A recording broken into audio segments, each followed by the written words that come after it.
Merci à tous les conférenciers qui ont bien voulu se mobiliser. Quelques mots d'introduction très rapides. Tout d'abord, simplement en citant ce verset d'Isaïe. « Malheur à ceux qui appellent le mal bien et le bien mal, et qui font des ténèbres la lumière et de la lumière les ténèbres. » Ce verset d'Isaïe, en fait, c'est ce qui nous a poussé à faire cette table ronde, parce qu'on a été interrogé, mais pourquoi cette table ronde? Et nombre de personnes nous ont dit le caractère périlleux aujourd'hui d'un tel exercice. Nous ne voulons pas non plus rentrer dans un phénomène de mode. Et pourtant, nous ne nous sommes pas interrogés longtemps pour savoir s'il fallait ou non organiser cette rencontre, ce débat. En fait, c'est une intuition profonde qu'en tant que chrétiens, nous n'avons pas le droit de nous taire, alors que dans certains pays, la liberté de parole est interdite, que dans certains pays, des prêtres sont poursuivis par la justice, d'autres sont suspendus par leurs évêques, alors qu'ils osent parler sur le sens de cette guerre dans leurs homélies.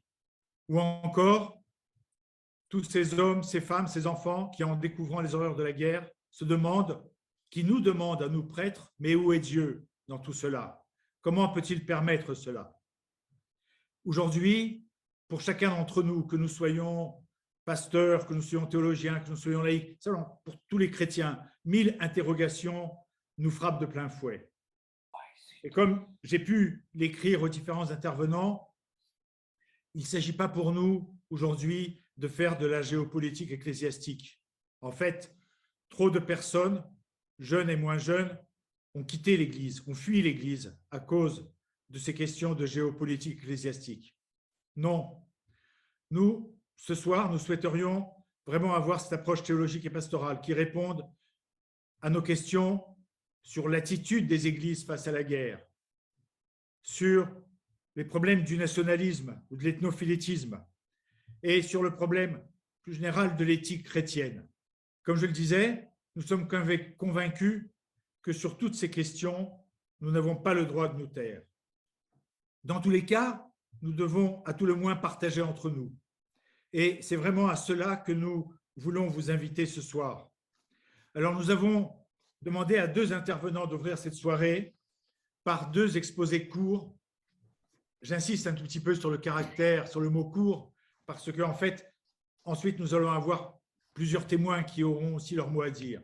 Les deux intervenants de ce soir sont d'une part le professeur Pantelis Kaledzitis et le père Cyril Gavaroun.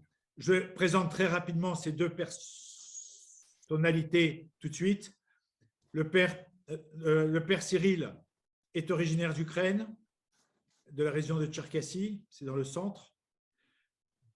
Le père Cyril a étudié la théologie à l'Académie de théologie de Kiev, puis à l'Université d'Athènes, et enfin à l'Université de Durham au Royaume-Uni. Et actuellement, il est chercheur rattaché à l'Université de Yale et enseigne à l'Académie de théologie Saint-Ignace de Stockholm, mais aussi à l'Académie Mogila de Kiev. Père Cyril est un spécialiste des pères de l'Église. Il est l'auteur de nombreux articles et ouvrages, notamment dans le domaine de l'ecclésiologie et de la théologie politique. Quant au professeur Pantelis Kaledzitis, lui, il a étudié la théologie comme notre métropolite à Thessalonique et la philosophie à Paris, à la Sorbonne. Il est aujourd'hui le directeur de l'Académie de théologie de Volos,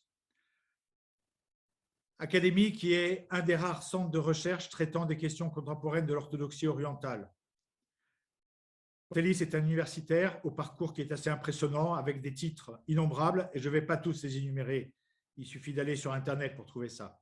Il a publié de nombreux ouvrages dans les domaines de la dimension eschatologique du christianisme, du dialogue entre l'orthodoxie et la modernité, de la théologie et de la littérature moderne, de la question du nationalisme religieux et de l'intégrisme, sur les questions également de renouveau et de réforme dans l'orthodoxie orientale et de l'herméneutique post-moderne de la patristique. Et le professeur Pantelis Kaledzitis est un des initiateurs, il va nous en parler, et un des rédacteurs de la déclaration de théologiens orthodoxes sur l'enseignement du monde, sur la question du monde russe, Russki Mir. Cette déclaration qui a été signée par un nombre de prêtres et de théologiens impressionnants. Avant de donner la parole à nos deux intervenants, permettez-moi encore un dernier petit mot.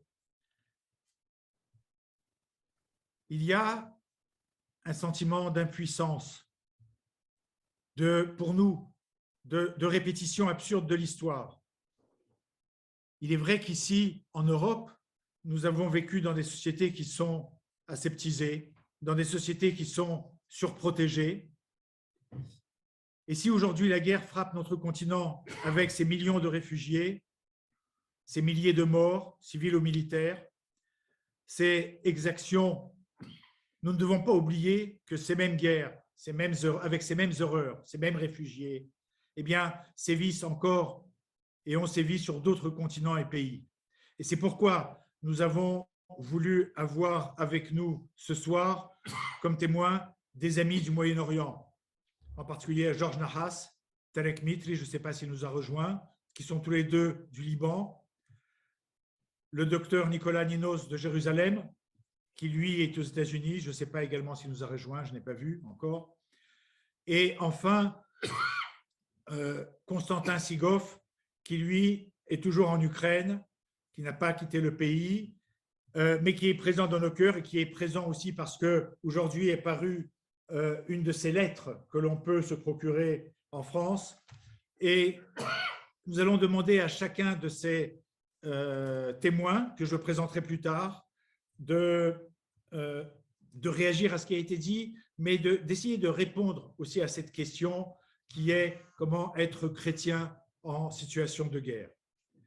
Alors, pour la bonne marche de l'ensemble de la soirée, nous vous demanderons de poser vos questions par écrit via le chat et nous avons avec nous le Père Yannick Provost qui se chargera de les recueillir, de les reformuler et de les relayer à tout le monde. Voilà, je propose de donner tout d'abord la parole au professeur Pantelis Kalaitzidis. Pantelis, à vous la parole. Bonsoir mon père, bonsoir à tous les révérends pères, à tous nos sœurs et frères en Christ. Tout d'abord, je vous remercie pour cette occasion de dialoguer et de réfléchir sur cette tragédie de la guerre qui tient place en Europe. Je suis vraiment reconnaissant. Je dois tout d'abord préciser, je dois immédiatement préciser que moi, je parle à partir de la sécurité de mon domicile. Je ne suis pas impliqué dans la guerre. Peut-être qu'il fallait commencer avec quelqu'un qui soit impliqué dans la guerre, qui souffre de la guerre. Mais je vais essayer quand même de soulever quelques points qui pourront nous aider à une réflexion à la fois théologique et pastorale sur la question de la guerre. Mais vous savez mieux que moi que parler de la guerre aujourd'hui, ce n'est pas une soirée romantique ou ce n'est pas une soirée philologique ou même théologique où on traite de la question de la guerre. La guerre est à côté de nous. Pour d'autres, la guerre est dans leur maison, dans leur foyer, dans leur pays. Et donc, ce n'est pas une discussion anodine. Il y a une guerre, il y a une agression, il y a une invasion. Ça, il faut le dire. Il faut dire les choses avec leur nom, avec leur vrai nom. Mais je comprends qu'il faut le faire sans attaquer les uns et les autres, mais sans non plus décevoir les uns et les autres. Donc, je vais essayer de trouver cet équilibre qui est assez difficile. Et je dirais que les hommes et les femmes attendent de nous une parole de vérité. Père Alexis, vous avez tout à fait raison de dire tout à l'heure qu'il y a eu des gens qui ont quitté l'Église à cause de ces histoires de géopolitique ecclésiastique. Mais mon sentiment, mon information personnelle me dit aussi qu'il y a pas mal de gens qui quittent l'Église à cause de son inertie, à cause de son impuissance d'articuler, d'exprimer une parole de vérité. Donc, je suis désolé, je n'ai pas eu le temps de préparer un texte comme je sais que vous le souhaitiez. Je viens de rentrer d'un séjour de 6 mois de recherche en Allemagne, donc je suis encore dans une période transitoire, mais je vais quand même essayer de soulever quelques points essentiels. Et espérons qu'on aura après l'occasion de vous donner, de vous procurer d'un texte. Et je pense qu'une première question fondamentale est pourquoi cette discussion, pourquoi cette soirée, pourquoi traiter de la guerre en tant que chrétienne? Parce que cette guerre, ce n'est pas comme les autres. Parce qu'il y a vraiment une dimension religieuse, voire ecclésiastique. Et malheureusement, cette dimension religieuse, tout d'abord, concerne le fait scandaleux que des orthodoxes se battent contre des orthodoxes, des chrétiennes se battent contre des chrétiennes, mais aussi cette dimension ecclésiastique ou religieuse a affaire aussi à cette fameuse dimension ou à ce fameux sens métaphysique de cette guerre. Donc, il y a des milliers de morts, il y a des maisons ou des églises qui sont détruites, il y a des orphelins, il y a des veuves, il y a des écoles fermées ou détruites, il y a des déplacés, il y a des réfugiés, il y a un pays qui est détruit, des villes et des villages, des monuments historiques, des civils qui sont touchés. Et tout ça, dans la tête de quelques-uns, se fait au nom de Dieu. On fait appel à une dimension, à un sens métaphysique de cette guerre, pour que la loi de Dieu soit prévalue. C'est une guerre contre les gay parades, contre les homosexuels, etc., etc. Est-ce qu'on peut justifier une guerre au nom de Dieu? Est-ce qu'on a le droit de dire qu'on fait une guerre au nom de Dieu? Je sais qu'il y a des exemples historiques qui légitiment la guerre au nom de Dieu, mais ça n'empêche, il y a aussi la critique et la réflexion théologique. Il y a aussi la pensée des pères de l'Église, il y a aussi les écrits des pères de l'Église qui nous guident et qui nous disent que non, on ne peut pas faire une guerre au nom de Dieu. Et à propos de cela, excusez-moi, permettez-moi, je vais lire un passage court d'un texte vraiment extraordinaire de Monseigneur Georges Hodre, le métropolite orthodoxe du Mont-Liban, qui s'intitule Tie serenie Dieu. Et donc, le métropolite Georges Hodre, exactement à propos de cette conception, faire une guerre au nom de Dieu, il dit la chose suivante. Dieu se renier Dieu complètement. C'est nier son existence même comme donateur de la vie. Nous tuons l'autre car nous considérons qu'ils aiment nos projets, nos intérêts, nos passions ou notre liberté et tout ce qui s'y rattache. Ce faisant, nous décidons que nous sommes les seuls à devoir décider. Consciemment ou inconsciemment, nous voulons prendre la place de Dieu. Et il continue, Monseigneur Georges Hodre, en disant, Dieu devient une idole si l'on tue pour lui. L'individu se croit lieutenant de Dieu dans l'assassinat collectif. Dans les pays où les mentalités n'ont pas été sécularisées, ceux qui mènent une guerre civile croient mener une lutte métaphysique. Je pense que ce passage est tout à fait lié à ce qu'on vit cette dernière semaine. Et je dirais aussi que sont bien connus les canons de l'Église, spécifiquement les canons de Saint-Basile, qui interdisent de donner la communion aux soldats qui ont tué, même pendant des guerres défensives, qui interdisent les prêtres qui ont sailli leurs mains avec du sang de célébrer la sainte liturgie, la divine liturgie.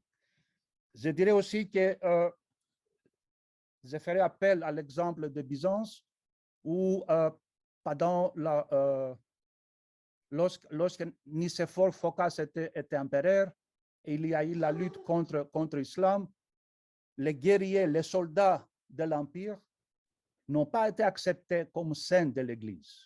Et donc, il y a une distinction nette et claire entre le saint de l'Église et l'héros national ou quoi que ce soit. Donc, cette tragédie qu'on vit nous appelle à se poser des questions et à faire de la critique et de l'autocritique. Premier point, c'est déjà évoqué, c'est le nationalisme. J'y reviens plus tard à cette question. Deuxième question, c'est le statut des scènes militaires dans le calendrier liturgique de l'Église orthodoxe, dans les textes liturgiques, dans les prières liturgiques, toutes ces prières pour l'armée qui est amie du Christ, etc., etc.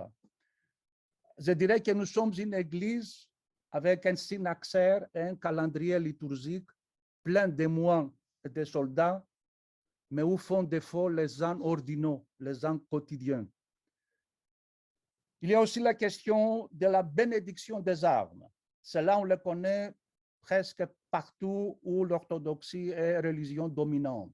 Cela, on le connaît en Grèce, en Bulgarie, en Serbie, en Roumanie, en Russie, je suppose aussi en Ukraine, je ne suis pas sûr, mais je suppose que si. Est-ce qu'on peut continuer comme ça? Est-ce qu'on peut continuer à bénir les armes, à bénir les armées, à avoir ce rapport très étroit avec l'armée? Et on sait qu'est-ce que c'est que l'armée, c'est la défense, mais c'est aussi l'agression. Là, je ferai appel à l'exemple de Saint-Martin de Tours, qui, étant un officier de l'armée impériale au IVe siècle, avait refusé de se battre pour ne pas verser du sang, le sang des innocents. Il disait, je suis soldat du Christ, il m'a interdit de prendre part à une guerre. Et je pourrais faire mention de plusieurs canons de l'Église, d'autres exemples. Je pourrais lire des passages des textes de Saint Basile ou des autres saints de l'Église, mais le temps ne nous permet pas cela. Mais il faut quand même avoir dans la tête le fait que ce n'est pas automatique. Un héros national, ce n'est pas un saint de l'Église. Maintenant, je passe à la question du nationalisme et de l'ethnophilétisme.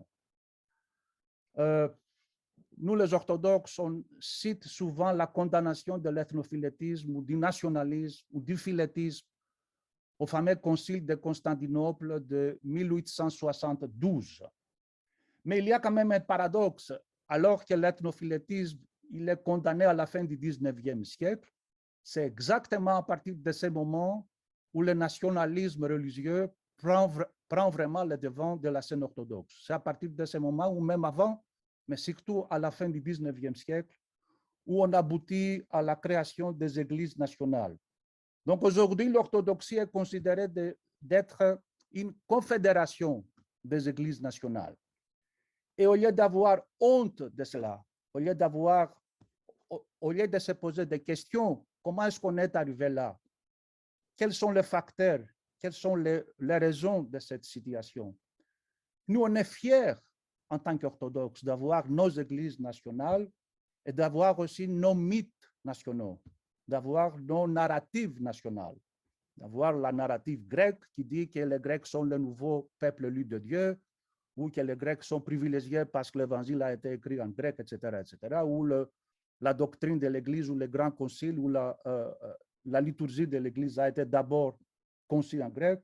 On a la narrative russe avec la théorie de la troisième Rome et avec le fameux Rouski Mir pour lequel je vais parler un tout petit peu plus tard.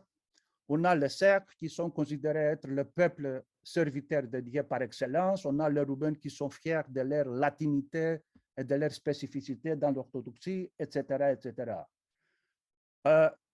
Si l'orthodoxie, pendant le XXe siècle, a fait le grand travail de se débarrasser de la captivité de Babylone à la théologie occidentale, à ses méthodes, je dirais que le devoir de la théologie orthodoxe au XXIe siècle, c'est de se débarrasser du nationalisme religieux, c'est de se libérer de cette nouvelle captivité de Babylone qui est le nationalisme religieux, le nationalisme orthodoxe.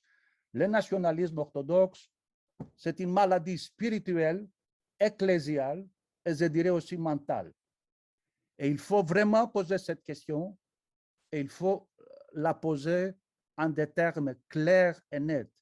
Moi, personnellement, je ne suis pas du tout satisfait avec la distinction qu'on fait d'habitude. On dit que le nationalisme, c'est mauvais, mais le patriotisme, c'est bon. Non, excusez-moi, très souvent, ça, c'est le prétexte. Et les drames qu'on vit aujourd'hui, les drames qu'on voit aujourd'hui en Ukraine, c'est exactement ça. Parce que l'Église russe et l'État russe et Poutine lui-même, ils disent exactement ça. Ils font leur devoir patriotique. Donc, attaquer des hommes et des femmes, détruire, tuer, ce n'est pas ni du patriotisme, ni on peut accepter ça du point de vue chrétien. Excusez-moi, mais ni le nationalisme, ni le patriotisme ne sont pas des priorités pour l'Évangile.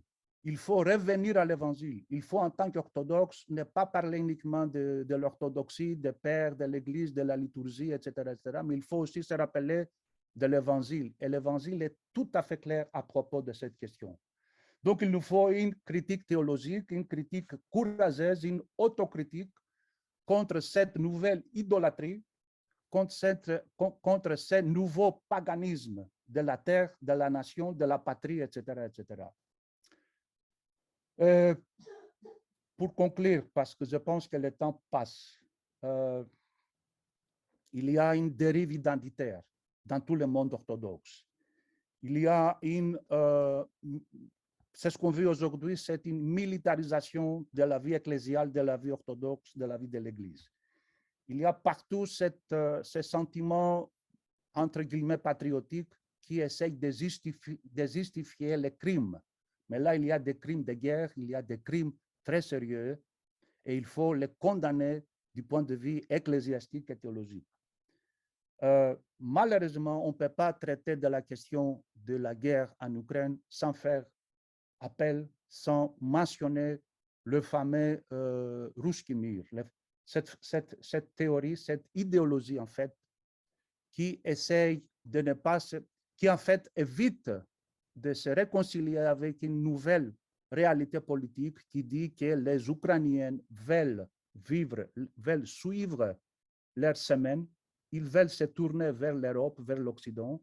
Et donc, cette théorie qui essaye de dire qu'il y a une unité qui dépasse les États, qui dépasse les États nationaux, et qu'il y a une unité qui unit l'Ukraine, la Russie, la Biélorussie et le reste du monde soviétique ou post-soviétique, et qu'il y a un centre qui est le Kiev, un centre spirituel qui est le Kiev, là où tous les Russes ont reçu le baptême. Il y a un centre politique qui est Moscou, il y a un centre ecclésiastique qui est le patriarcat de Moscou, il y a un chef spirituel qui est le patriarche de Moscou, et il y a un chef politique national qui est le président Poutine.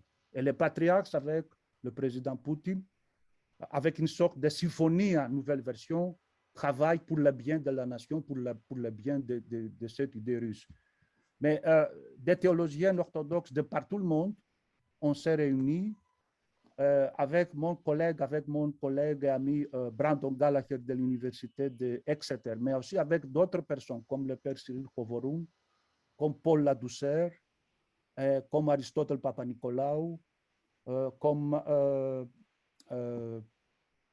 Nicolas Asproulis de l'Académie de Volos. On a pris l'initiative et on a résidé cette déclaration contre le fameux Ruski Mir.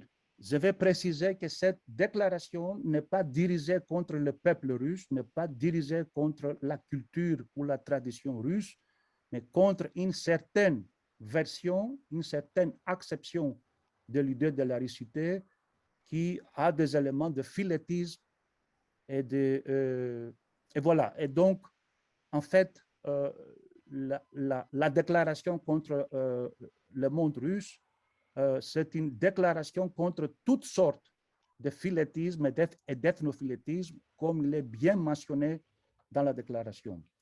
Et un dernier élément, la déclaration a eu un succès sans précédent qu'on ne pouvait pas imaginer, qu'on ne pouvait pas attendre. Actuellement, il y a plus de 120, 130 000 personnes qui ont vu la déclaration dans les différents médias. Il y a 1300 académiciens. Au départ, c'était des orthodoxes, mais peu à peu, il y a eu d'autres chrétiens qui se sont reconnus dans cette déclaration et ils ont signé cette déclaration. Et cette déclaration est traduite dans 19 langues. C'est sans précédent. Il y a 19 langues. Et plus que la moitié, c'est des traductions spontanées. C'est des gens en Estonie, en Pologne, en Roumanie, en Hongrie, en Finlande, qui ont pris l'initiative et nous ont envoyé des traductions de cette fameuse déclaration. Voilà, je dois m'arrêter ici parce que je dois quand même respecter le temps. Bien sûr, je reste à votre disposition pour la discussion. Je salue cette initiative qui, j'espère, va contribuer à une meilleure compréhension du problème auquel on doit faire face ces jours-là. Merci. Merci beaucoup, Pantelis, pour vos paroles. Je signale qu'on peut retrouver la déclaration sur le site de l'Académie de Volos. Et ce que nous allons faire, nous allons essayer de l'envoyer aux participants pour que les uns et les autres puissent la recevoir directement. Sans plus attendre, je cède la parole au Père Cyril Gavaroun. Le Père Cyril, je l'ai déjà présenté, va nous parler en anglais avec une traduction consécutive. Et on remercie pour cela Jean Rebinder, qui est à ses côtés. Père Cyril est à Strasbourg. Et Père Cyril, the screen is yours. Thank you so much. Thank you to the organizers of this colloque. Thank you to the participants. Merci beaucoup. Merci aux organisateurs du colloque. Merci aux participants. Actually, it's not easy to add something to what Pantelis has said. En réalité, il est difficile d'ajouter quelque chose à ce que Pantelis a déjà dit. But what I want to say nevertheless is to add nevertheless is the following. Mais je voudrais ajouter la chose suivante. Indeed, we have an extreme form of the old problem that tormented Eastern Christianity, our Orthodoxy, for decades and maybe for centuries. En réalité, nous avons affaire à une forme extrême d'un problème qui a tourmenté l'orthodoxie depuis déjà des décennies. The war that we have, and the ideology, most importantly, the ideology that underpins this war, this ideology is not a new thing. La guerre face à laquelle nous nous trouvons et l'idéologie qui se trouve derrière cette guerre, ce n'est pas quelque chose de nouveau. Moreover, I would claim that even the war as such, as this war in Ukraine, is not a completely new thing. J'irais même jusqu'à dire que la guerre en Ukraine actuellement, ce n'est pas quelque chose de nouveau. Let us remember the so-called Balkan Wars in the beginning of the 20th century. Rappelons-nous des guerres du Balkan, des guerres balkaniques au début du siècle. Especially the so-called Second Balkan War, when the Orthodox people that just had liberated themselves from the Ottoman Empire, soon after that began fighting each other in war. En particulier, les deuxièmes guerres du Balkan, où des peuples orthodoxes qui venaient de se libérer de la domination ottomane ont commencé à se battre entre eux. Most of those people were Orthodox, and nevertheless, they started a war against each other, killed each other, and caused a lot of sufferings to each other.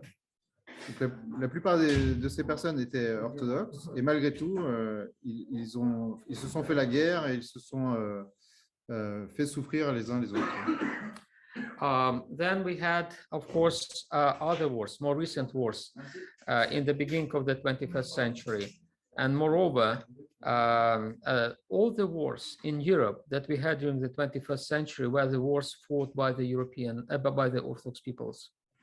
Et nous avons eu aussi d'autres guerres au début du 21e siècle, et notamment toutes les guerres qui ont été faites en Europe au 21e siècle sont des guerres dont les participants étaient orthodoxes. Well, hence it's a very natural question. Does it mean that Orthodoxy is to be blamed for such wars? La question semble alors naturelle. Est-ce que l'orthodoxie a quelque chose à voir, est responsable de ces guerres? This would be a very easy answer to a very complicated question. Ce serait vraiment une réponse simpliste à une question extrêmement compliquée. And I already kind of see this easiness to sleep to such an answer in many questions posed by different media, by different people with whom I in touch these days. Et je vois déjà cette simplification à l'œuvre dans beaucoup de questions qui me sont posées dans mes contacts avec les médias ces derniers jours. And I'm really struggling to explain that it's not orthodoxy which is the reason of the war, but the distortion of orthodoxy. Il est vraiment compliqué pour moi d'expliquer que ce n'est pas l'orthodoxie qui est responsable de cette guerre, mais c'est une distorsion de l'orthodoxie, une distorsion de l'orthodoxie. Moreover, I argue that in order to overcome the framework of aggression that underpins this war, this ideological kind of structure that frames the war, the solution to the problem, the way to overcome this ideological structure is not to get rid of religion, to get rid of orthodoxy. Et je voudrais proposer l'argument que la manière de combattre les prémices de cette guerre, c'est-à-dire la structure idéologique sur laquelle elle s'appuie, ce n'est pas de renoncer à la religion. Yes, but the way to overcome the ideological frame of the war is to bring orthodoxy back, to make orthodoxy orthodox again. Donc la manière de combattre ce cadre idéologique, ce n'est pas de renoncer à l'orthodoxie, mais au contraire de retourner à une véritable orthodoxie. And hence is the task for us, the people of the church, the theologians these days. And I think this is the task of the generation. And maybe it is more important than the task that our predecessors, the previous generations had. Our task is really extremely important to deal with this ideology. Et c'est cela la grande tâche qui attend les fidèles de l'Église, les théologiens. C'est vraiment la tâche qui incombe à notre génération, qui est une tâche plus importante que celle de la génération précédente, qui est de s'attaquer à cette idéologie. Yes, I will explain maybe in more detail what does it imply, this task. Je vais expliquer un peu plus en détail en quoi consiste cette tâche. Yes, it means that we need to navigate through the kind of Scylla and Charybda of two dangers, two extremes. On the one hand, the distortion of our orthodoxy. Donc, nous devons naviguer entre Scylla, like Charybde et Scylla, enfin, c'est les... Yeah, the monster, you know, in Odyssey, in Homer, the sea monster on the one hand and another sea monster on the other hand. Donc les fameux monstres, les monstres proverbiaux issus de Homère. Et donc nous devons naviguer entre ces deux monstres. Between two monsters essentially, and the one on the one hand, this is the monster of the ideologized theology or theologized ideology. D'un côté, nous devons éviter le monstre de la théologie idéologisée ou de l'idéologie théologisé. That's exactly what the ideology of the Russian world is. Et c'est-à-dire exactement le danger de cette théologie russe, cette théorie du Rусский мир. Exactly. And the other monster is the monster of secularization, of blaming religion for what is happening. Et l'autre monstre, l'autre danger, ce serait la sécularisation, c'est-à-dire accuser la religion d'être la cause de ce qui se passe. Yes, that's indeed a big challenge that we are to face very soon, when people increasingly will come with the accusations. You see, you the Orthodox are to be blamed for what has happened in Ukraine. Et c'est vraiment un challenge qui nous attend tous. Et de plus en plus, les gens vont venir nous voir et nous dire, voilà, vous, les orthodoxes, vous êtes responsables de ce qui se passe en Ukraine. Therefore, it is crucially important for us to develop argumentation, to develop the counterweight to the ideology of the Russian world in order to essentially save our tradition, to save Orthodoxy from being misinterpreted, misjudged, and discarded. Donc il est vraiment crucial pour nous de développer des arguments contre cette théologie idéologisée, pour être prêt quand on viendra nous poser la question. I lost the track. Yeah, so essentially our task is exactly to preserve Orthodoxy, our tradition, from being misjudged, mistreated, and thrown away. Donc notre tâche est vraiment de sauver l'orthodoxie, de la sauver d'un jugement et d'être mise de côté, d'être rejetée tout en bloc. I think it's going to be a very difficult task, and it's going to be it will demand from us ultimate maximum creativity, theological creativity. Je pense que cette tâche est extrêmement difficile. Elle va demander une créativité immense, une créativité extrême de notre part. I would argue that probably the degree of theological creativity, of theological precision, sharpness, should be even higher than what was demanded from the previous generations. Et je voudrais proposer que je pense que le degré de créativité, le degré de précision dans la réponse théologique qui nous est demandé est encore plus important que celui dont a fait preuve la génération précédente. Yes, we all know how the Saint Serge School, Paris School, the so-called Paris School was born. It was born out of the need of the Orthodox peoples who left the empires after the empires had collapsed, and they had to face a new situation of the Western world, and they had to accommodate themselves in the Western world. That's how the kind of the new theology associated with the Paris School was born and became one of the kind of best, most treasured things in our tradition in the 20th century.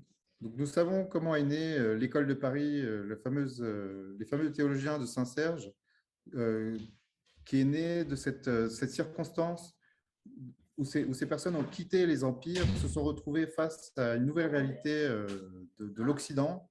Et c'est ça qui les a mis dans la situation de faire preuve d'une telle créativité, de développer cette théologie que nous chérissons et qui a un tel retentissement aujourd'hui.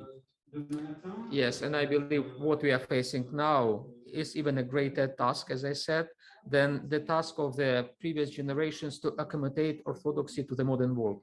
Now we need to explain to this world around us why we are not monsters, why we are not completely wrong, what went wrong with us. We need to acknowledge our mistakes. We need to be honest for ourselves and for others. Donc, eux avaient eu pour tâche, pour mission de rendre compatible, enfin d'adapter, pas d'adapter, mais de rendre compatible l'orthodoxie, de confronter l'orthodoxie au monde moderne. Et maintenant, ce qu'il nous incombe de faire, c'est de répondre aux critiques de l'orthodoxie. Yeah, that's correct. So we need to really to explain why we are not wrong. Oui. Yes. Et nous devons expliquer pourquoi nous n'avons pas tort d'être orthodoxes, de rester orthodoxes, pourquoi nous ne sommes pas des monstres. And we need to also, what is important also, we need to acknowledge our mistakes and to be honest in front of ourselves and in front of others. Et donc, nous, en particulier, nous devons admettre, reconnaître que nous nous sommes trompés et rechercher une véritable orthodoxie. Yes, essentially, we need to say that even though we are Orthodox and even though we believe that we hold the true faith, we fail, we make mistakes, and we are prepared to repent. Voilà, il faut que nous soyons capables de dire d'un côté que nous avons la vraie foi, que l'orthodoxie est la vraie foi, mais que nous-mêmes faisons des erreurs et nous devons être prêts à nous repentir de ces erreurs. As far as I understand, the previous generations of theologians, the generation of Vladimir Lossky, of Father George Florovsky, and others who made the amazing achievements that we really praise them for, did not have very much to ask forgiveness about, what to ask forgiveness about. They really had this kind of, they were like pioneers in the West, bringing the treasures of Orthodoxy to the Western people without really needing to regret about their own tradition. Si on regarde les exemples des grands théologiens comme Vladimir, de la génération précédente, comme Vladimir Lossky, comme Georges Florovsky, ils venaient présenter quelque chose de nouveau au monde. Ils venaient apporter les trésors de l'orthodoxie au monde moderne, au monde occidental. Et il n'y avait en fait rien dont ils aient eu à se repentir, dont ils aient eu à s'excuser auprès de ce monde. Well, that's what I wanted to say, actually, because the time is almost over. And that would be my kind of claim and my proposal for us theologians as what we need to do, what we need to concentrate upon. Voilà, j'en ai fini dans le temps qui m'était imparti. C'était le message principal que je voulais vous faire passer et notamment la tâche, le défi que je voudrais proposer aux théologiens qui sont ici. Thank you for your attention. Merci beaucoup. Merci beaucoup à Pantelis et merci beaucoup à Père Cyril pour toute cette nourriture que vous nous avez apportée. Et comme je le disais dans mon introduction, nous avons voulu ouvrir le débat parce que cette guerre en Ukraine a réveillé en Europe une mobilisation de solidarité qui est absolument incroyable. On ne s'y attendait pas. Je prends un exemple dans la petite commune où j'habite. En 2 soirées, nous avons réussi à rassembler plus de 40 mètres cubes de biens, de médicaments, de tas de choses à envoyer. Les gens venaient spontanément et nous remerciaient de donner la possibilité de faire ça. Et beaucoup ont été choqués par ça, d'une part positivement, parce que quand on remerciait les personnes nous remerciaient, mais en même temps, beaucoup ont été choqués parce que cette même mobilisation, eh bien, nous ne l'avons pas du tout vécu lorsque nous avons eu, par exemple, l'arrivée des migrants qui venaient et qui fuyaient la guerre en Syrie. Et donc, on s'est dit que cette réflexion que nous menons aujourd'hui sur l'Ukraine, parce que cette guerre est à notre porte et qu'elle est sur notre continent et que quelque part nous sommes concernés, mais cette réflexion, nous ne pouvons pas la mener sur la manière d'être chrétien en temps de guerre, que nous ne pouvons pas la mener sans tous ceux qui ont vécu également la guerre dans leur vie. Pantelis a cité Monseigneur Georges Chodr, un texte qui est remarquable, et c'est pourquoi nous avons voulu avoir avec nous, à nos côtés, un certain nombre de témoins. Alors, 2 témoins qui viennent du Liban, Tarek Mitri et Georges Nahas, et puis ensuite un témoin qui vient de Jérusalem, et enfin 2 autres témoins. Le premier, c'est le père Denis Malvy, qui, je vais les présenter au fur et à mesure, qui est médecin et moine en France, mais qui a été sur les théâtres de guerre. Et enfin, pour conclure ces interventions, Constantin Sigov, qui lui aujourd'hui est en Ukraine et qui a publié aujourd'hui une lettre qui est diffusée dans les meilleures librairies de France. Mais je les présenterai les uns après les autres. Et ce que je voudrais, c'est donner tout de suite la parole à Tarek Mitri et puis à Georges Nahas. Je vous présente tous les deux très rapidement. Tarek, tu es universitaire, écrivain et homme politique. Tu es originaire de Tripoli, du Liban. Tu as enseigné aux États-Unis et à Harvard. Tu as enseigné également à Balamant, université qui est près de Tripoli, et à l'université Saint-Joseph de Beyrouth.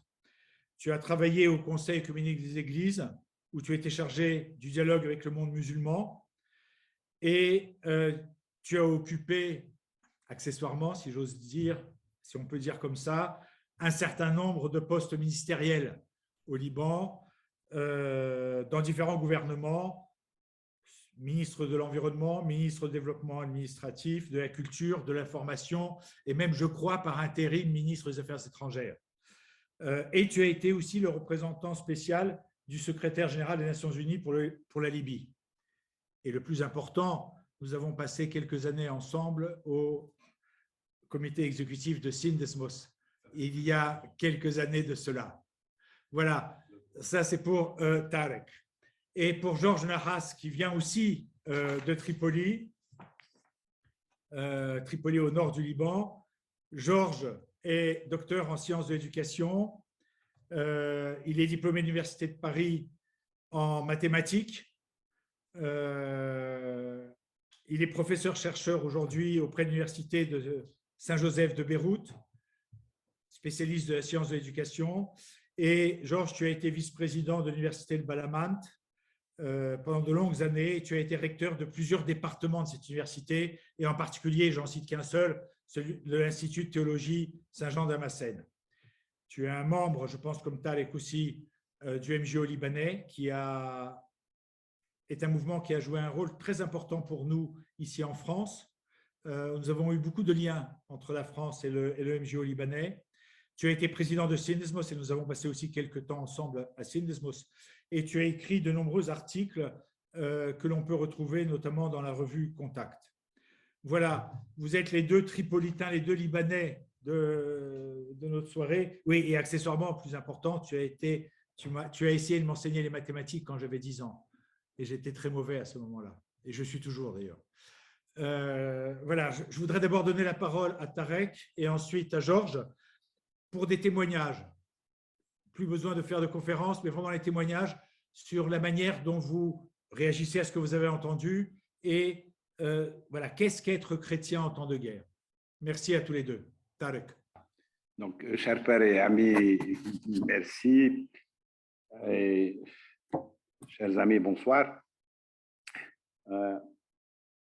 En temps de guerre, les chrétiens, comme tous les autres, réagissent dans un premier temps d'une manière quasi instinctive.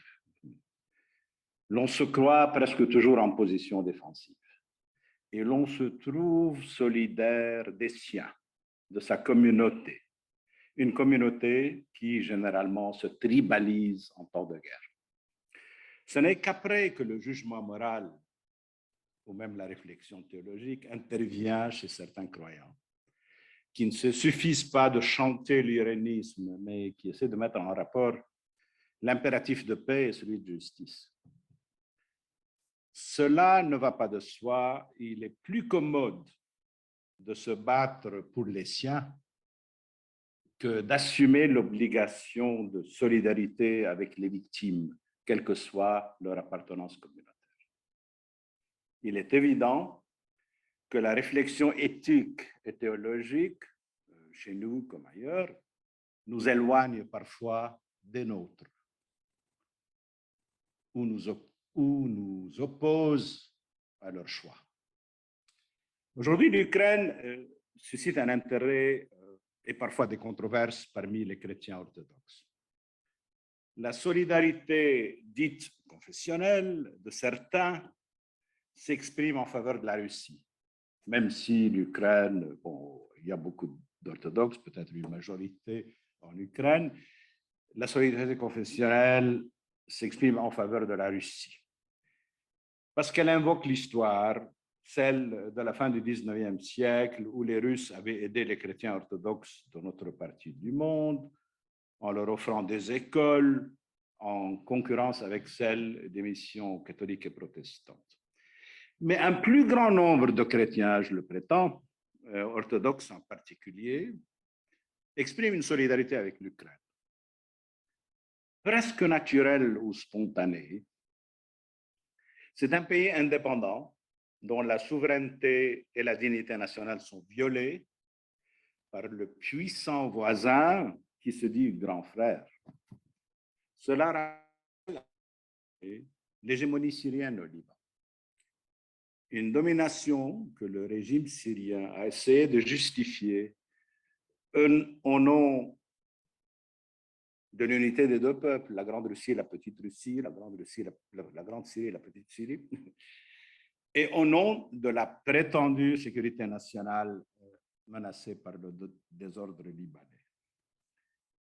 Et sur un autre plan, et pour ceux d'entre nous qui se sont retrouvés aux côtés du peuple syrien dans son combat pour la liberté et la dignité, la guerre contre l'Ukraine nous rappelle la violence inouïe des bombardements russes des villes, d'Alep, qui a été largement détruite par l'aviation et l'artillerie russe.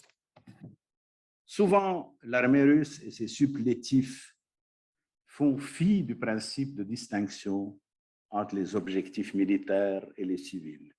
Ils le font en Ukraine aussi. Ce rappel est également critique de la position de l'Église russe, qui justifie l'invasion de l'Ukraine.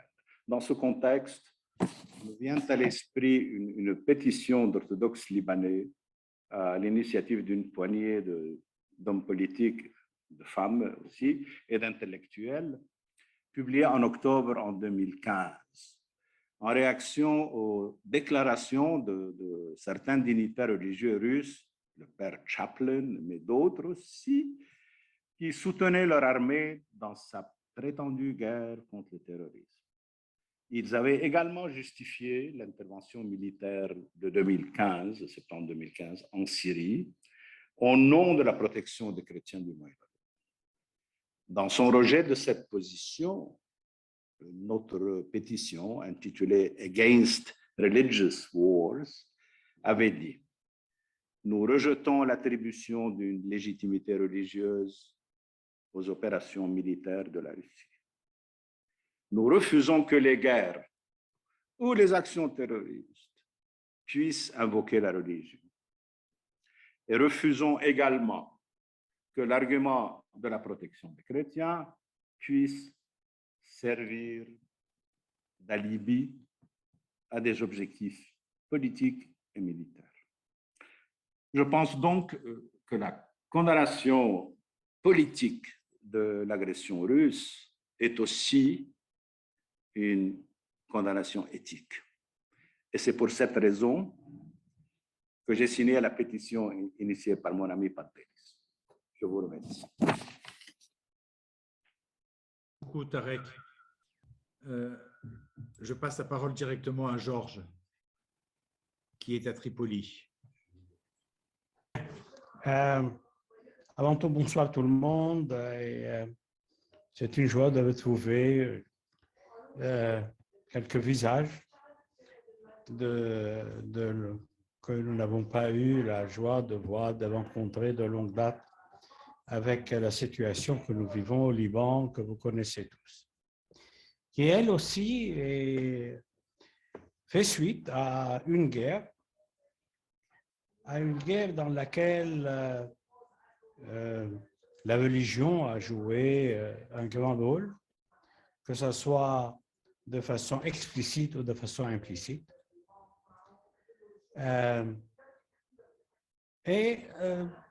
que j'ai entendu tout à l'heure par nos deux intervenants, parce que vous m'excuserez ma franchise,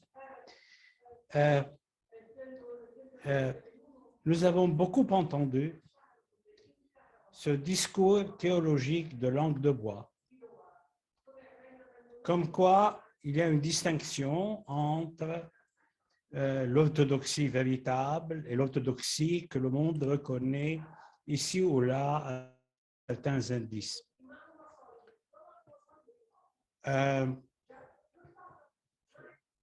Je crois que, comme a dit le Père, nous devons aux théologiens orthodoxes qui sont venus en Occident de la Russie d'avoir donné un souffle de renouveau, un souffle dont nous avons ressenti l'impact à travers des gens comme Monseigneur Georges, qui vient d'être cité, ou Feu Patriarche Ignace. Mais vie pastorale qui peut donner un autre exemple de vie, je dois vous avouer que, à part les activités sociales classiques que ferait n'importe quelle organisation de bienfaisance à large échelle, les gens n'ont pas pu sentir où est la différence de l'orthodoxie dans son aspect social. Vous m'excuserez de vous dire que il y a une mainmise une hégémonie du monde ecclésial orthodoxe sur l'Église qui n'est plus tolérable. Malgré les efforts de grands théologiens orthodoxes, que je ne vais pas en citer, Pantelis est un exemple, reste que la voie orthodoxe jusque-là n'est visible qu'à travers les documents officiels qui, eux, restent à un niveau très inférieur à ce qui nous est demandé en tant qu'orthodoxes. Se réfugier dans le social, se réfugier dans une réflexion théologique innovante est nécessaire. Mais moi, je pense, d'après mon expérience dans la vie de chaque jour, avec mes étudiants, avec mes collègues universitaires, etc., nous avons besoin dans l'orthodoxie d'une voie VOX nouvelle. La voie est tracée par l'Évangile, comme l'a dit Pantelis, mais elle doit être traduite par de nouvelles voies qui peuvent essayer de proposer aux orthodoxes une autre façon de faire dans la gérance de leur Église. Ce n'est pas seulement en donnant des avis théologiques que nous réussirons à changer les choses. Il faut que ce changement puisse s'incruster dans la tête, dans le cœur et dans les agissements des orthodoxes de tous les pays. C'est un travail que nous ne pouvons pas laisser aux autorités ecclésiastiques. C'est un travail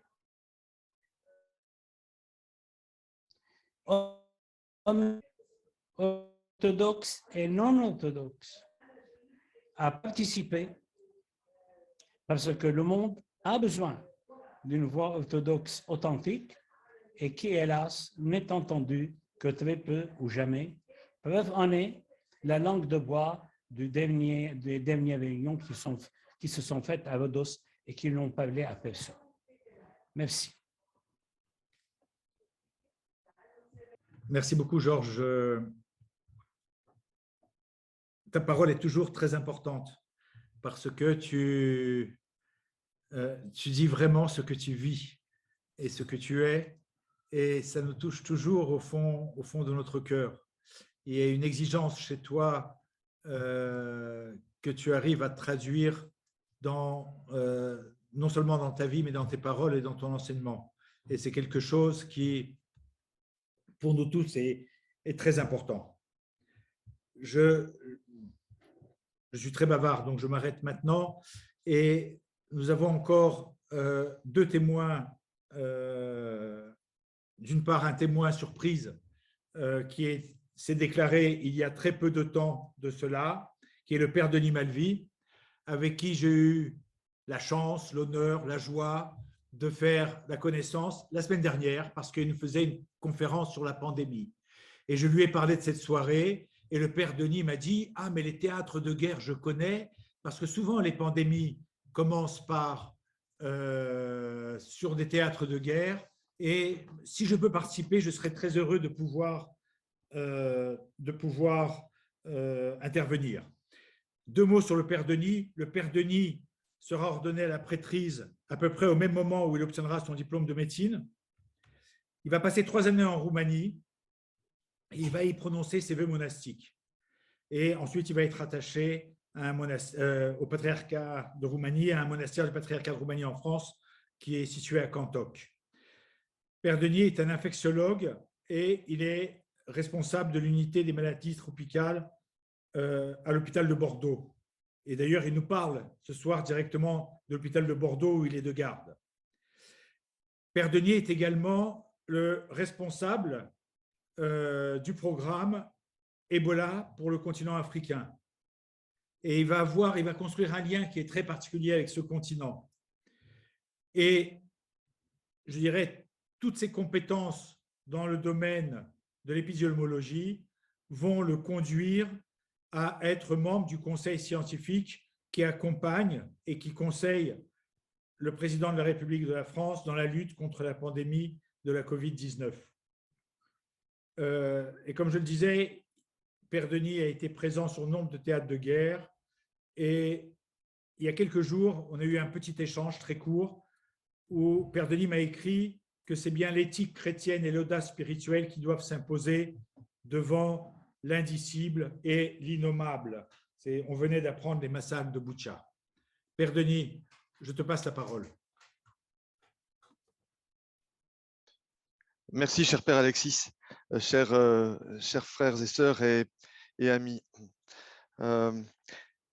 Peut-être avec une certaine modestie, en même temps, j'oserais prétendre l'audace du baptisé, quelques éléments de témoignage. Ma rencontre avec la guerre date de 1994, où dans le cadre d'un programme universitaire, puis d'un adossement à un premier engagement humanitaire, j'ai été dépêché sur un endroit terrible qui était celui du génocide rwandais. J'étais à Kigali 2 semaines après la célébration de la Pâque latine, qui avait été fastueuse, solennelle, chantée, sonore. Et 2 dimanches plus tard, dans la cathédrale remplie de fidèles apeurés, parce que l'ombre des massacres arrivait, les portes ont été ouvertes par les serviteurs de l'autel. Dieu nous fasse miséricorde et nous prenne en pitié. Et les assassins ont réalisé l'horreur, un Boutcha, un Ouradour, l'indicible. Et nous avons été ensuite évacués, où je suis resté beaucoup plus longtemps pour accueillir les réfugiés à la frontière avec la République démocratique du Congo, qui est un lieu que je fréquente encore très régulièrement dans mes activités professionnelles, à Goma, près du Grand Lac. Et là, il y a de l'autre côté de la frontière la ville de Gisenyi, où s'attachaient, où se retrouvaient ces malheureux réfugiés que une certaine armée interdisait de franchir pour pouvoir être accueillis dans des camps d'infortune plutôt que de fortune. Et donc, nous avons dû assister à ces massacres presque à 10 mètres de nous, dans l'impuissance humaine. Et en tant que chrétien, ce qui m'a vraiment frappé, c'était cette évidence que l'enseignement de l'Église orthodoxe nous nous indique avec beaucoup de précision, avec beaucoup de pédagogie, avec beaucoup de fermeté, en même temps de la douce patience du Christ et le feu de l'Esprit Saint, qui est celui de l'accueil du Messie. On ne peut pas fonder sa foi, on ne peut pas être dans un chemin d'église, dans un lieu et un espace et un cheminement de conversion, si on n'a pas croisé à un moment donné par grâce, indicible, peut-être avec son père spirituel ou son confesseur, le visage du Christ. Et qu'on a pu s'entendre, à défaut de pouvoir le nommer, nous qui sommes encore dans ce monde qui n'est pas notre royaume, de s'être entendu appeler. Et ce jour-là, j'ai su en tout cas qu'il y avait des faux messianismes, que la voix du Christ nous pouvait interpeller le baptisé et que l'anamnèse qui est restée dans notre cœur et dans nos entrailles pour toujours nous fixait ce qui est le péché de l'homme dans ce monde frappé encore par la cruauté. Le droit de faire verser le sang et de gérer la vie ou la mort de son prochain.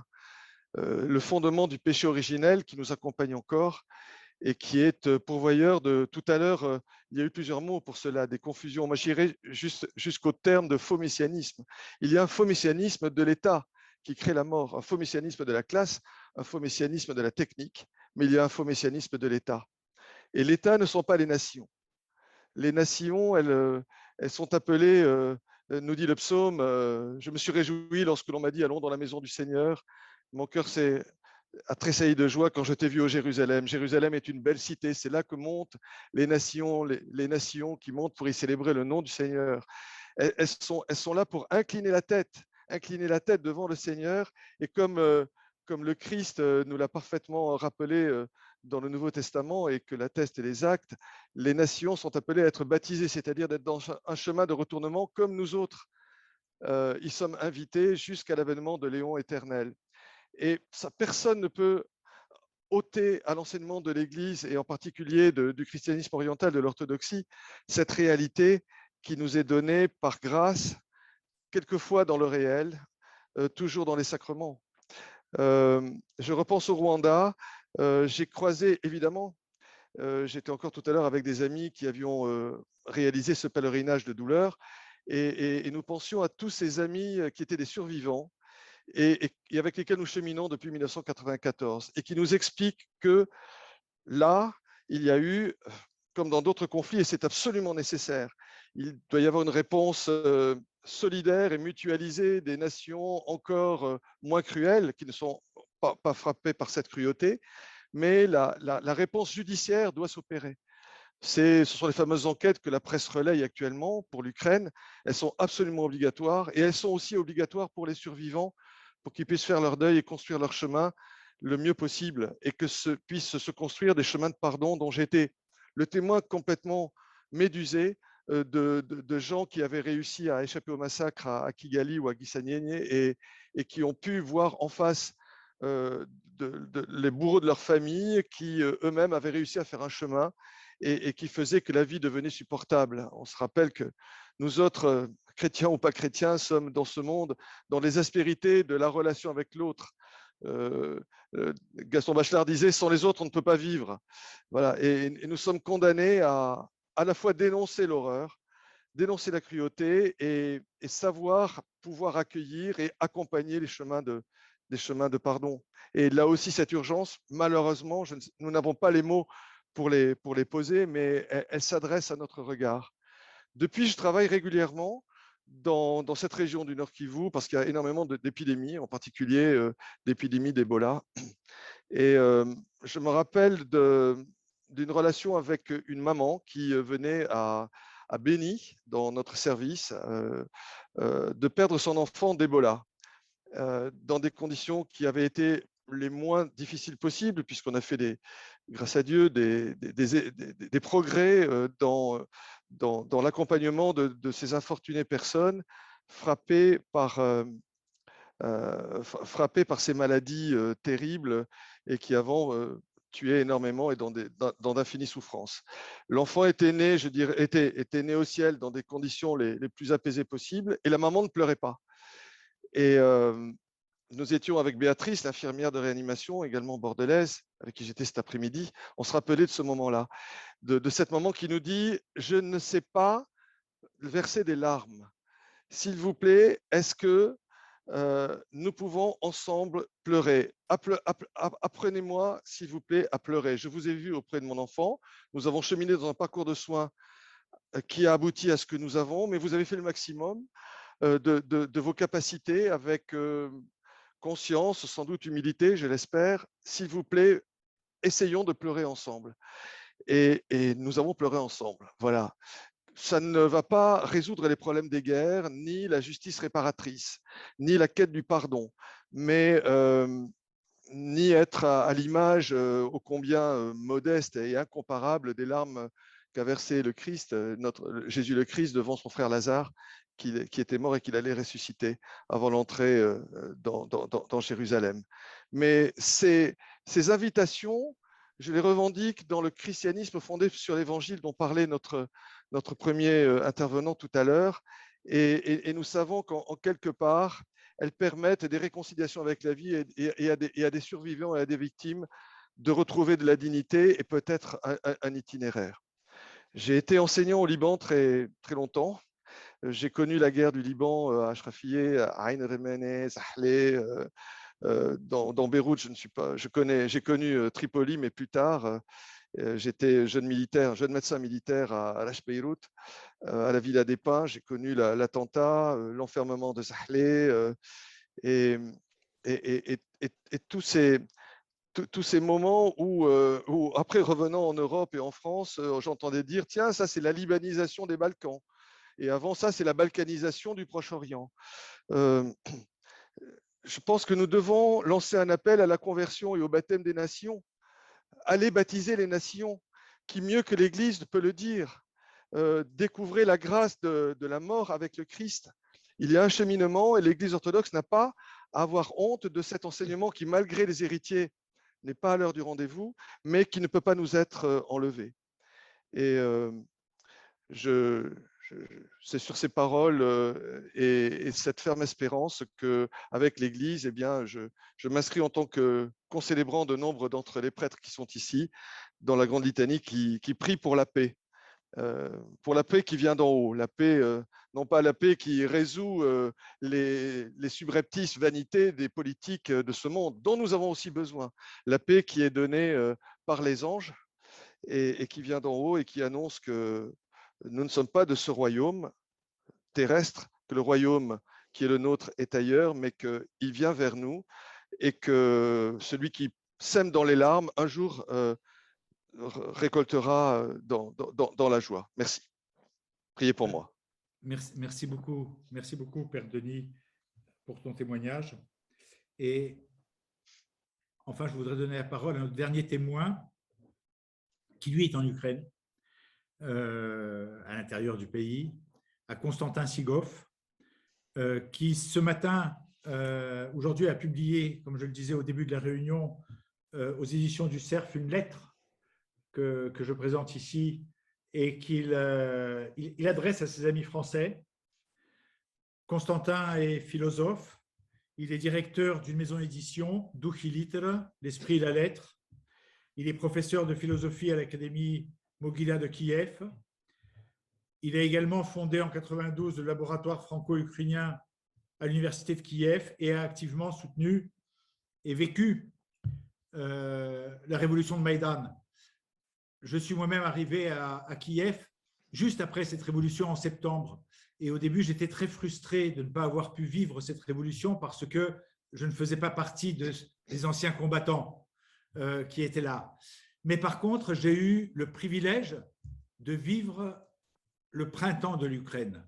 C'est-à-dire d'une Ukraine qui s'est libérée et d'une Ukraine qui s'est donné les moyens de vivre, de créer, et dans tous les domaines, que ce soit dans le domaine de la littérature, dans le domaine de l'art, de l'artisanat, de l'économie, scientifique, dans tous les domaines, c'est un véritable printemps. Et aujourd'hui, il y a cette ombre qui s'abat sur ce printemps, ce gel qui s'abat sur ce printemps, exactement sur ce qu'on a vécu, ce qu'a vécu notre nature ces derniers jours en France avec ce gel et tous ces bourgeons qui sont fragilisés. Eh bien, Constantin est de ceux qui sont restés sur place et qui font en sorte pour que ces bourgeons puissent continuer à fleurir. Et on a voulu terminer avec Constantin. Il n'était pas très content de passer à la fin, mais j'ai insisté en disant c'est important que ce soit toi qui parles en dernier parce que tu es sur place. Voilà, Constantin, je te donne la parole. Je voudrais juste dire encore que c'est un grand ami de la France. Et lorsqu'avec mon épouse, nous avons passé ces 5 ans en Ukraine, à Kiev, c'est Constantin qui nous a accueillis et qui nous a introduits dans de nombreux milieux et on lui en est très, très reconnaissant. Constantin. Merci beaucoup, Père Alexis. Merci, mes amis. Au début, Pantelis Kalaidietis a cité métropolite Georges Chodre, notre grand maître et ami. Je me souviens de l'avoir invité.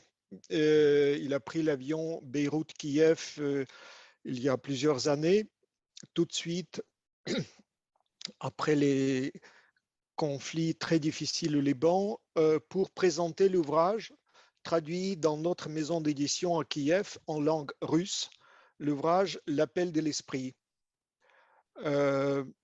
Dans cet ouvrage, il y a un effort désacraliser la guerre, désacraliser la violence.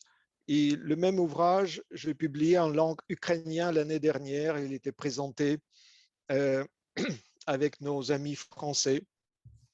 Je crois que nous sommes tout au début de cette tâche pour désacraliser la guerre. Et je crois que modestement, nous voulons inscrire notre dialogue ce soir et mon petit texte dans cette initiative. Donc, dans les circonstances tragiques que vous connaissez, notre pays défend les valeurs de la démocratie, des libertés, de la justice qui sont celles de l'Europe.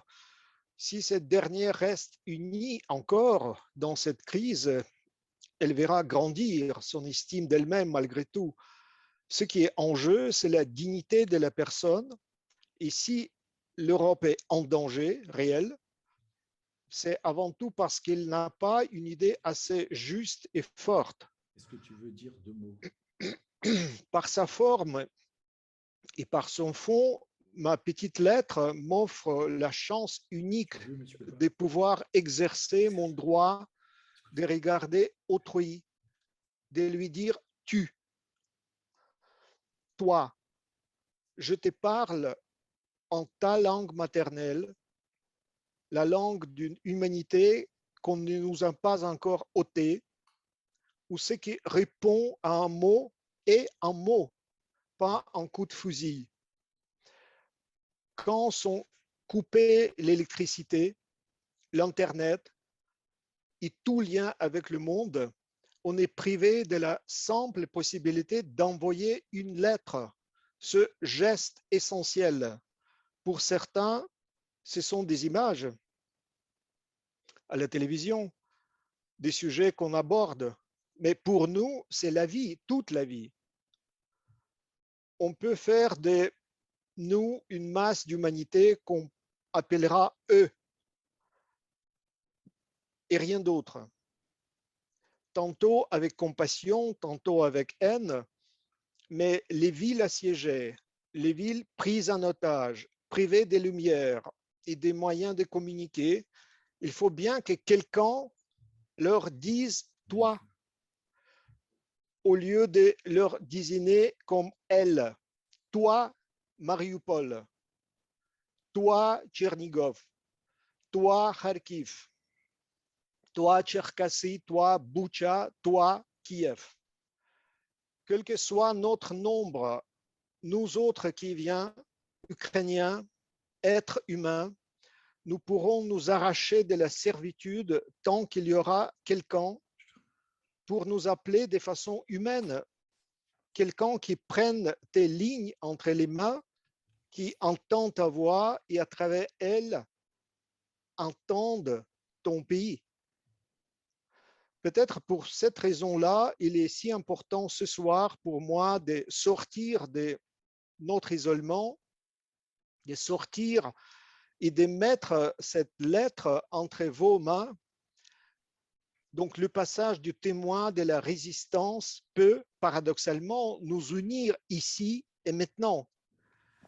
La vie qui, entre ces lignes, s'échappe vers la liberté est ta voix qu'il est si important maintenant d'entendre. Cette voix, en particulier après les événements absolument tragiques à Boutcha, vous avez peut-être entendu le cri de Père Georges Kavalenko. Je renvoie dans le chat sa lettre. Il a essayé de répondre aux gens absolument affolés à Kiev, ahurissants. Et avec les images qui nous parviennent des Baradianka aussi, d'Irpigne, les personnes qui se posent la question où était Dieu? Pourquoi n'a-t-il pas arrêté ça? Il est très difficile de répondre à cette question car les mots ne suffisent pas. Aujourd'hui, un ami prêtre a dit qu'en ce moment, il vaut mieux se taire. En ce moment, il vaut mieux compatir, se tenir aux côtés de ces personnes. À ce stade, il vaut mieux pleurer avec elles et se poser les mêmes questions, car ce sont les questions que David s'est posées.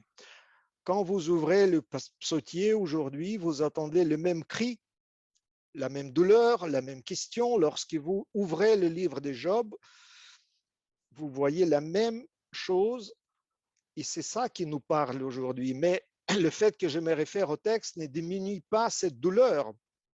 Donc, le témoin nous dit, je n'essaierai pas tant de répondre aux questions, à ce cri, à cette douleur, mais j'essaierai de déterminer pour moi-même en quel Dieu je crois. Voilà la position des gens aujourd'hui.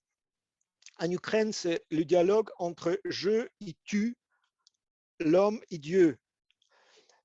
Et si vous voulez un contraste à cette réalité existentielle, durant les dernières longues semaines de guerre, j'ai partagé avec des experts occidentaux une certaine expérience critique. Il s'agissait d'un déséquilibre évident. La plupart des journalistes qui m'ont interviewé se sont concentrés sur le problème confessionnel ou institutionnel de l'Église orthodoxe russe. On accorde beaucoup moins d'attention aux voix provenant de l'Ukraine sur la vie et le témoignage en cette période. Des efforts particuliers sont nécessaires pour déplacer leur attention et peut-être votre attention et celle des publics occidentaux de l'agresseur vers ceux qui, malgré la guerre, trouvent en Ukraine des formes d'action solidaire et des commentaires sur les événements par des personnes très différentes les uns des autres. Cela demande un travail très concret de la traduction de l'ukrainien vers des langues occidentales, internationales, et l'inversement vers l'ukrainien. Et c'est cette lacune que le projet Ethos essaye de combler durant cette guerre.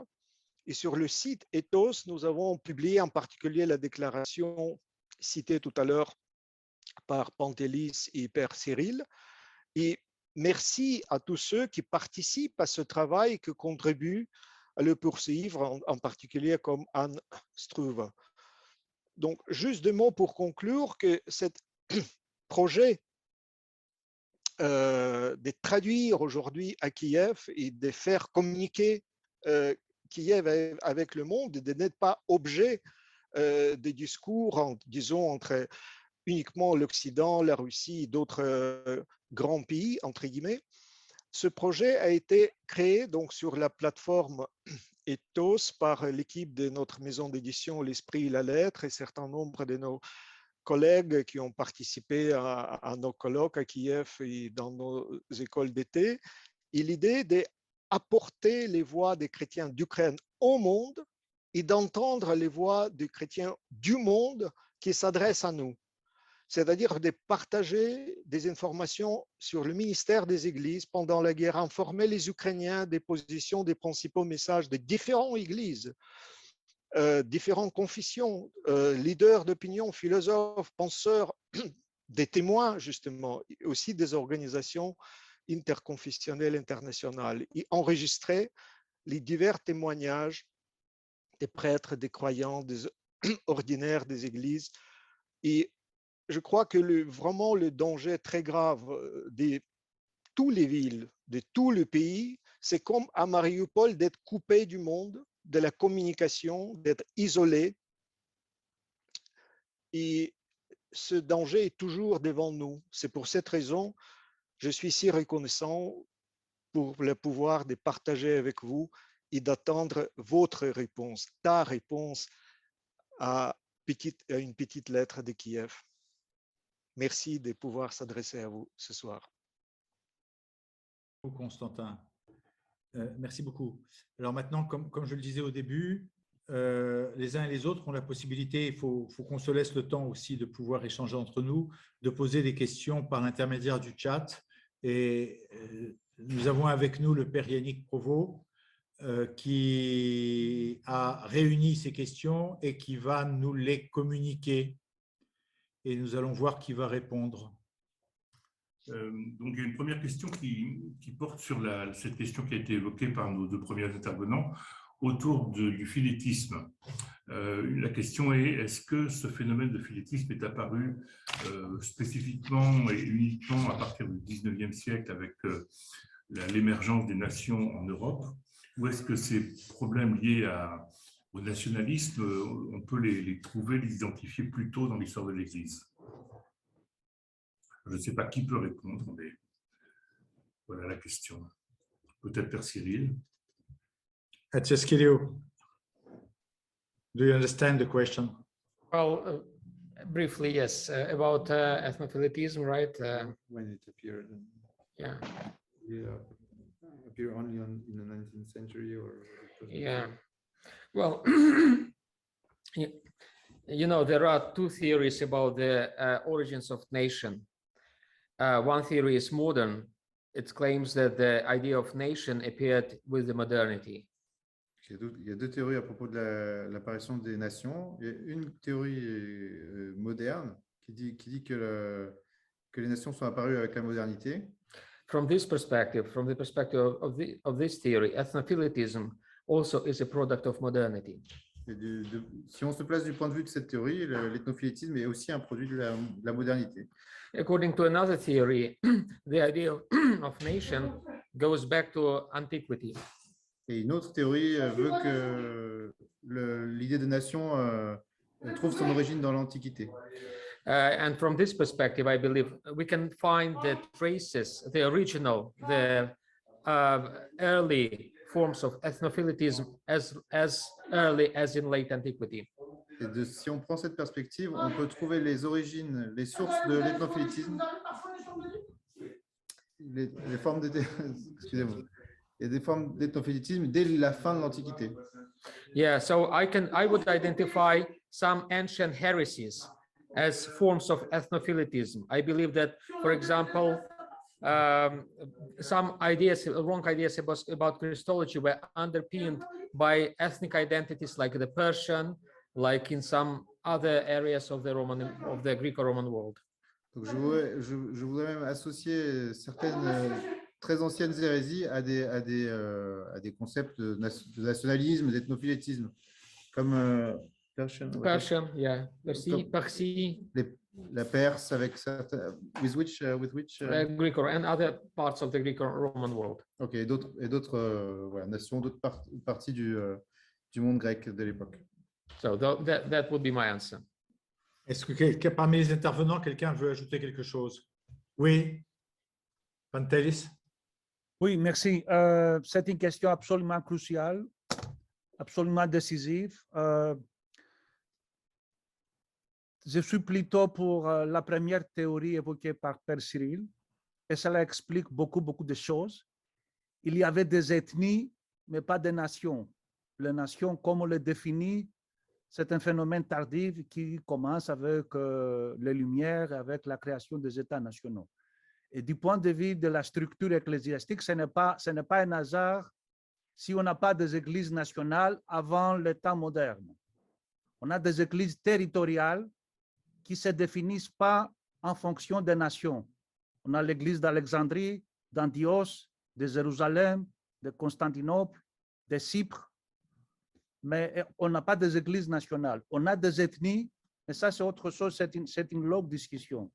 En tout cas, si vous me permettez encore un mot, tout à l'heure, lorsque j'ai fait ma présentation, j'ai dit que la tâche qui incombe à la théologie orthodoxe au XXIe siècle, c'est de libérer la théologie et l'Église orthodoxe du nationalisme, de faire libérer l'Église orthodoxe de cette captivité de Babylone. Et en continuation avec ce que Konstantin Sivkov a dit à propos de la désacralisation, mais il faut bien réfléchir. L'Évangile désacralise le pouvoir, désacralise les Césars. Donc, Konstantin Sivkov nous a rappelé la désacralisation de la guerre. Je ne vois pas comment on va éviter la tâche qui nous incombe de désacraliser la nation. Il faut en finir avec cette histoire. Ça, c'est le grand problème de l'orthodoxie. Et si on voit partout, et derrière tous les problèmes, c'est la sacralisation de la nation. Du moment où on pense que la nation, c'est partie constituante de l'Église, du moment où on pense que l'ecclésiologie orthodoxe est définie par la dimension de la nation, alors là, on est vraiment dans les problèmes. Et ce n'est pas uniquement l'Ukraine et la Russie, c'est plein de problèmes. Regardez qu'est-ce qui s'est passé dans les années 90 à la Serbie. Malheureusement, les orthodoxes, on a eu, là le père Cyril Chobroun l'a évoqué très justement, mais les orthodoxes, on a été les premiers à avoir entrepris des guerres en Europe après la Deuxième Guerre mondiale. Et je dirais que lorsqu'en 1991, c'était le socialisme réel qui tombait, qui s'écroulait, mais alors là, il y a l'orthodoxie réelle qui est à Paris, au centre de l'Europe. Et c'est une apparition, c'est une émergence qui a été accompagnée de beaucoup de problèmes. Mais ça, c'est une autre question. Et encore un dernier mot. À mon avis, on ne peut pas, les orthodoxes, éviter la question de la modernité. Et je dirais que la sécularisation n'est pas forcément quelque chose de mauvais. Je dirais même que la théologie orthodoxe ou la théologie, tout simplement, la vraie théologie, la théologie d'un certain niveau, développée là où il y a eu de la sécularisation. En Angleterre, aux États-Unis, ça n'a pas été développé. Et les orthodoxes, on a un vrai problème. Et je dirais juste un mot. Regardez notre panel d'aujourd'hui, regardez notre discussion, regardez les intervenants, mais il n'y a pas une femme. Il n'y a pas une femme. Et ça, ce n'est pas un hasard. C'est parce que les orthodoxes, on a eu de vrais problèmes avec la modernité. Voilà, merci. Beaucoup. Georges a levé la main. Oui. Je voudrais dire que c'est vrai que l'Église orthodoxe n'a pas connu les églises nationales. Mais déjà, on voit dans les conciles dans certains conciles qu'il y avait des problèmes territoriaux qui, si maintenant nous les regardons de façon un peu critique, ça me semble comme deux gouttes d'eau à des bagarres pour une certaine identité territoriale, etc., juste pour gagner un terrain ici ou un terrain là. Même durant la pentarchie, c'est un problème qui se posait déjà. Moi, je pense que ce que vient de dire Pantelis est excessivement important. Nous diabolisons la sécularisation alors que nous ne devons pas le faire. Il ne s'agit pas, la sécularisation en soi, c'est un outil. C'est à nous de lui donner un sens en tant que chrétien, en tant que penseur orthodoxe, et de dire que voilà, ça c'est quelque chose qui nous aide, comme n'importe quelle méthodologie de recherche, à voir loin et à voir comment mieux témoigner de qui j'étais très touché par les interventions des collègues et des pairs sur tout ce qui est la tristesse des gens, les pleurs des gens, etc. Comment faire pour que dans notre travail communautaire, ceci soit présent dans notre vie de chaque jour? Il ne suffit pas que nous prions au début de chaque liturgie pour la paix du monde. Qu'est-ce que nous faisons pour cette paix en tant que personne? Voilà ma question. Merci. Alors, on a Père Yannick. une autre question, mais à laquelle vous avez les uns et les autres déjà partiellement répondu, mais qui pose peut-être les choses un petit peu différemment. Je vous lis la question telle qu'elle nous est arrivée. Si nous voulons essayer de défendre l'orthodoxie, la question pourrait être, ne faut-il pas tout d'abord travailler à ce que les orthodoxes redeviennent davantage chrétiens, davantage familiers du Christ, davantage familiers de l'Esprit Saint? Et donc, la question corollaire qui découle donc de la première partie, c'est de savoir s'il ne faudrait pas reconvertir l'Église, reconvertir sa hiérarchie et reconvertir ses membres. Constantin Sigoff a levé la main. Justement, avec tout le respect que je dois pour la sociologie des nations et théorie politique, consciemment, je n'ai pas parlé de l'époque des Lumières ou du 19e siècle, mais j'ai plutôt parlé de la déclaration après la Seconde Guerre mondiale universelle qui met au centre la dignité humaine, qui ne doit pas passer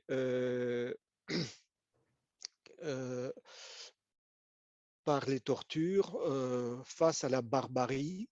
Et je crois que la question centrale aujourd'hui, cette nuit, demain matin, c'est cette question-là de la dignité de chaque être humain, des personnes civiles, indépendamment de l'ethnie, pas seulement les nôtres et les vôtres, mais tout simplement chaque être humain, qu'il ne soit pas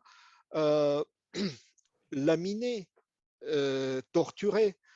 Et si vous voulez, je suis en train de lire quelques livres de résistance en Europe.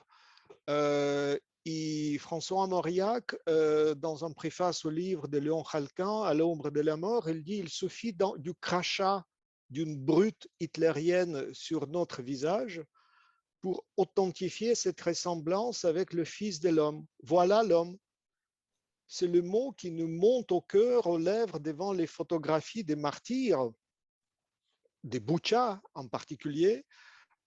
Et nous comprenons mieux aujourd'hui pourquoi il fallait que le Christ bût ce calice, connût cette agonie, ces souffrances, ces moqueries du corps, qu'il a revêtu cette robe de dérision, qu'il est mort fut d'esclave, une mort abjecte.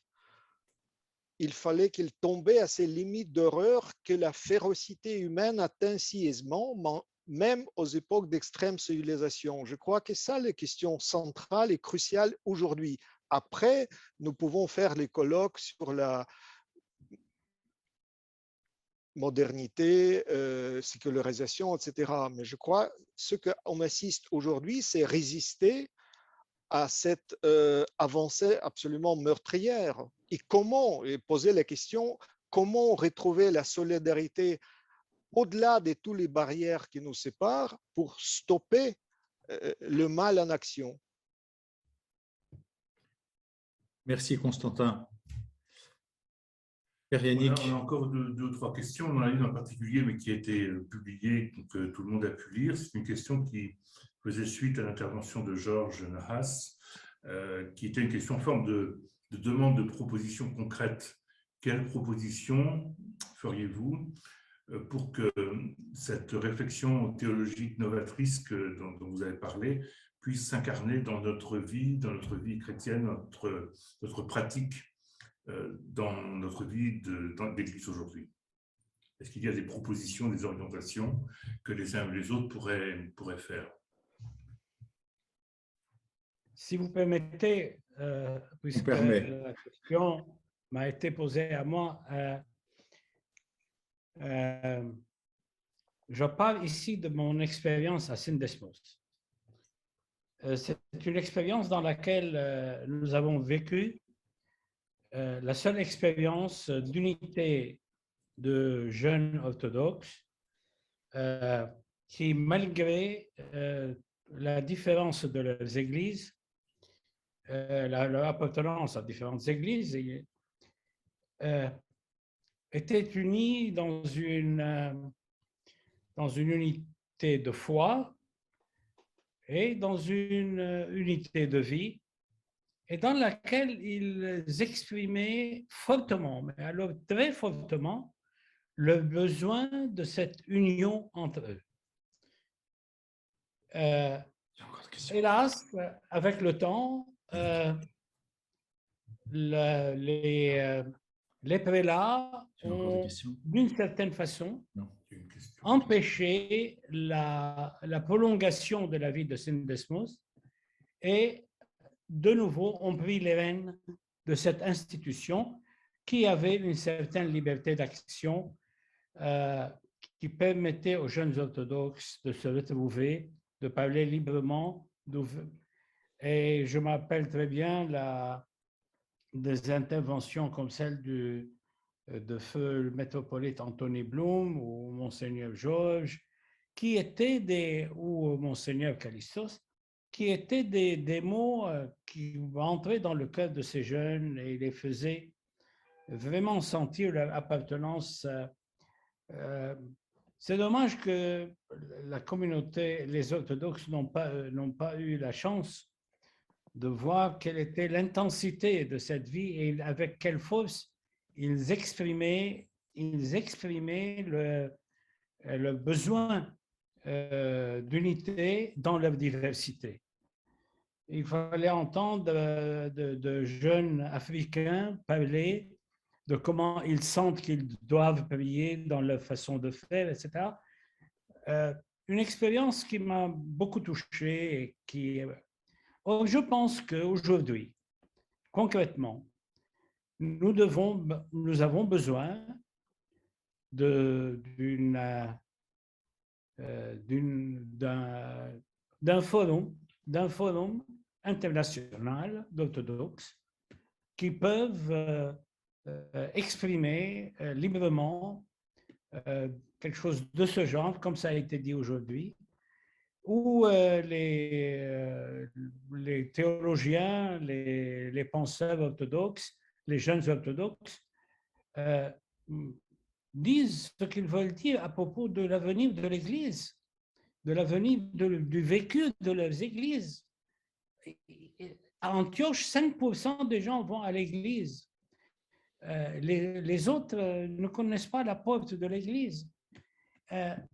Et c'est pourquoi je pense qu'il est urgent que les laïcs, avec mes respect pour les pères, mais avec beaucoup de pères éclairés, se débarrassent des fers qui nous ont imposés depuis maintenant des siècles. Voilà. Si personne ajouter quelque chose, je voudrais en conclusion d'abord remercier toutes les personnes qui ont accepté d'intervenir, tous les intervenants. Ce soir, j'ai eu un petit peu, comme a dit Georges, le sentiment de sortir d'un isolement et sans vouloir dire de mots trop grands, dire que d'une certaine manière, la grâce du Saint-Esprit nous a réunis, que nous avons pu partager, et je crois que nous avons tous les uns et les autres, voilà, nous devons chercher à nous retrouver, à nous rencontrer et à créer des occasions comme ça de pouvoir partager. Qu'on n'ait pas besoin d'une guerre finalement pour pouvoir se retrouver et pour pouvoir vivre ces moments ensemble. Alors, une fois de plus, je remercie réellement tous les conférenciers, tous les intervenants, les témoins qui ont intervenu en fait un petit peu à l'aveugle, parce qu'on s'est réunis en fait il y a une semaine, on s'est dit on ne peut pas ne rien faire, on doit faire quelque chose, qu'est-ce que l'on fait? Et en 10 minutes, on a créé la chose. Et je remercie Monseigneur Dimitri de la confiance qu'il nous a accordée, parce que sans problème, il a dit on y va. et on y va. Et c'est quelque chose qui est très important. Nous avons la chance ici de pouvoir vivre une sorte de symphonie entre les laïcs, les clercs et les clercs avec leur évêque. Et c'est une grande bénédiction qui nous est donnée et de pouvoir le vivre en toute liberté et en toute confiance. Pour terminer, je vais demander à Père Alexis Miliutin de lire une prière. C'est une prière que nous avons rédigée avec les sœurs du monastère de Bussy. Et c'est une prière pour l'Ukraine, pour la paix, que nous disons dans notre vicariat, dans notre métropole, à chacun des offices que nous célébrons. Père Alexis. Au nom du Père et du Fils et du Saint-Esprit. Seigneur notre Dieu, toi qui as fait toutes choses au ciel et sur la terre, les visibles et invisibles, qui nous as créés à ton image et à ta ressemblance, qui regarde les humbles et ne méprise pas les pécheurs, mais as établi la conversion en vue du salut. Toi qui as promis par les prophètes de faire couler la paix comme un fleuve vers Jérusalem, là où montent toutes les nations de la terre, et au jour de l'accomplissement de ta parole, nous a donné la paix dans ton Christ, afin qu'elle soit engagée dans le cœur de l'homme. Toi-même manifeste en ce jour ta miséricorde envers tes serviteurs et tes servantes qui souffrent de la guerre sur la terre d'Ukraine. Car la paix a été bannie de cette terre, et c'est vers toi que nous accourons. Exauce la prière de tes serviteurs et fais que cessent toutes les guerres et l'inimitié entre les hommes, toute malédiction ou condamnation, éteins les passions de la haine, apaise aussi nos craintes et nos souffrances. Toi qui par la croix de ton Fils as écrasé le diviseur et aboli tout châtiment, donne-nous de pardonner à ceux qui ont péché envers nous et pardonne-nous aussi tout péché envers nos frères, car il n'est point de paix en nous-mêmes à cause de nos fautes. Ainsi, dans ta bienveillance, fais-nous revenir vers toi, Seigneur, et nous reviendrons. Affermis-nous dans tes commandements, et nous serons affermis. Bénis-nous de la bénédiction, et nous bénirons ton saint nom, car tu es le roi de la paix et le sauveur de nos âmes, et nous te rendons gloire, Père, Fils et Saint-Esprit, maintenant et toujours, et dans les siècles des siècles. Amen. Merci.